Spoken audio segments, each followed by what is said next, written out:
This is a CBS News special report. I'm Norah O'Donnell in Washington, and we are coming on the air because the war in Ukraine has begun. Just minutes after Russian President Vladimir Putin announced a special military operation in eastern Ukraine, explosions were heard in Kyiv, and that is where Charlie D'Agata is tonight. And Charlie, tell us what you're hearing and seeing. Well, it's just a few moments ago we heard 5 loud explosions. 3 to begin with.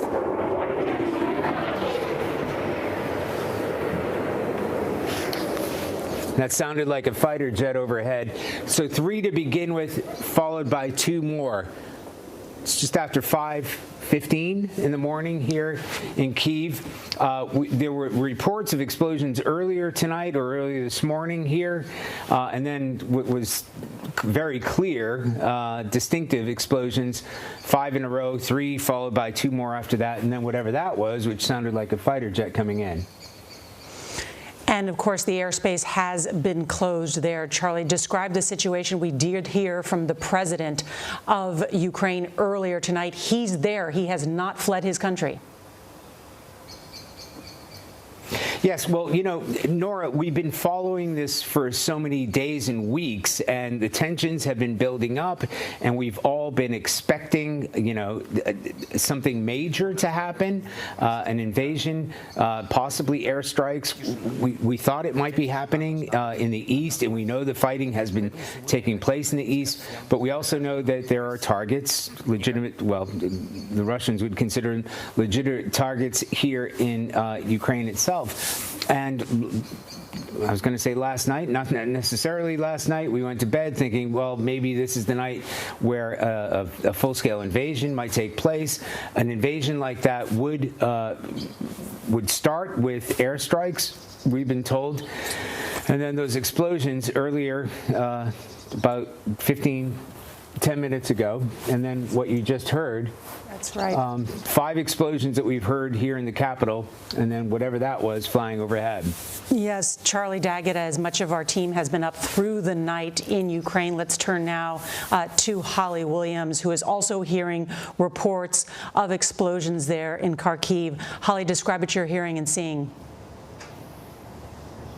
Yeah, Nora, we're actually hearing what sound like explosions, very loud thuds. I would say more than a dozen of them at this point, beginning at about 5:05 in the morning. Sounds like explosions. We can't confirm what they are, but of course the suspicion is that they're missile strikes or air strikes. I am in the city of Kharkiv, which is only about, excuse me, about 20 miles from the Russian border, and a very, very big center for a Russian military build-up near the city of Belgorod. We should point out that in that speech that President Putin aired on Russian state TV just a short time ago, he said that Russia's plans do not include an occupation of Ukraine, but he said that Russia will seek to demilitarize Ukraine, and clashes between the two militaries are inevitable.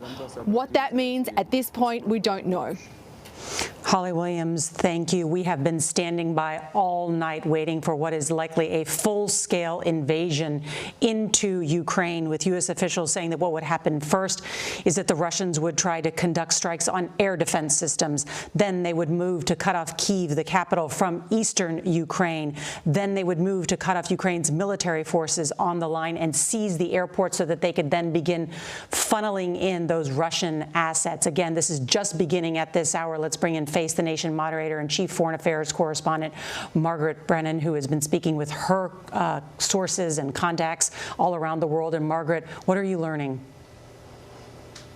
You know, Nora, the only person who knows what happens next is Vladimir Putin. We know, and U.S. officials have been on standby for hours now. This looks like it's playing out exactly as they predicted with those airstrikes that you just laid out. I'm told to also pay particular attention to whether special forces show up in Kyiv, the capital. It was interesting that Vladimir Putin, in this surprise address to his nation in the middle of the night, gave what appeared to be a pre-recorded speech, but he said he has launched a special military operation to protect Donbass. That's the region to the east where back in 2014, a war really was underway and continues to be underway at a low boil. 14,000 people killed, but certainly the explosion in violence that we've seen in recent days has reignited that. And really, Norah, what this is, according to the officials I speak to, is this plan to slowly strangle Ukraine. And whether or not there's a full occupation is not clear. Vladimir Putin, according to U.S. officials who have spoken to David Martin, our correspondent, and to me, say Vladimir Putin is certainly prepared for that. But right now, it certainly appears he's at a minimum trying to project control once again through a mix of political and military coercion. The officials I've been reaching out for the past few hours say that at this moment, they don't see a diplomatic way out of this. So we can't say diplomacy is completely dead. It never really is. But no one at this point, Norah, sees an off-ramp. Margaret, we may be witnessing now what is the beginning of the bloodiest conflict in Europe since World War II. The estimates from U.S. officials about the potential number of casualties in Ukraine, a refugee crisis, describe those really dire numbers. You're exactly right. This isn't just a story about Ukraine. This is about potential destabilization in the center of the continent of Europe. You are looking at U.S. projections of upwards of 5 million refugees who, according to the United States, would likely spill into NATO allied countries that border them. That means Poland. That means Romania. Some of those countries where the U.S. has plussed up forces to help buttress NATO. Remember, it is NATO, 30 countries that have that collective defense agreement. Ukraine's not one of them. No one is coming to defend Ukraine. But what the NATO allies are doing is shoring up their own defenses. And the reason they're doing this is because of the concern that this could spread into a regional conflict. You have Russian forces on high alert in very close proximity to NATO forces on high alert. This could escalate quickly. It's very dangerous. And certainly with the refugee crisis, Norah, that is destabilizing. And that has a huge spill-on effect for the global economy, for the political stability of some of those countries. So that is why we have heard the Biden administration and really the world in that UN Security Council emergency meeting tonight sketch this out as a risk to democracy, as a risk to global order, and to the international system. So this is hugely important, though it's 5,000 miles away. The people of Ukraine have felt that they have been left to themselves, to defend themselves since 2014 when Russia began this invasion. And the Obama-Biden administration and the Western allies decided then not to send lethal aid, not to send forces to defend it. They did pour in money and weapons. So since that time, Ukraine has built up its ability to defend itself. It was the Trump administration who sent lethal aid a few years later. So this won't be easy. This will be bloody. But this is something that, as you said, Norah, will have global implications. And to put that in context, of course, Ukraine is a country that is about the size of the state of Texas, has about 40 million residents. It is a big country. Certainly a number of people will be affected, and as you point out, right in the heart there, and could create a regional conflict. Let's bring in our national security correspondent, David Martin. He is at the Pentagon. And David, I know you're speaking with NATO officials as well who are confirming that this Russian attack has begun. That's right. Those explosions that Charlie and Holly are hearing are, according to a NATO official, the beginning of the Russian invasion of Ukraine.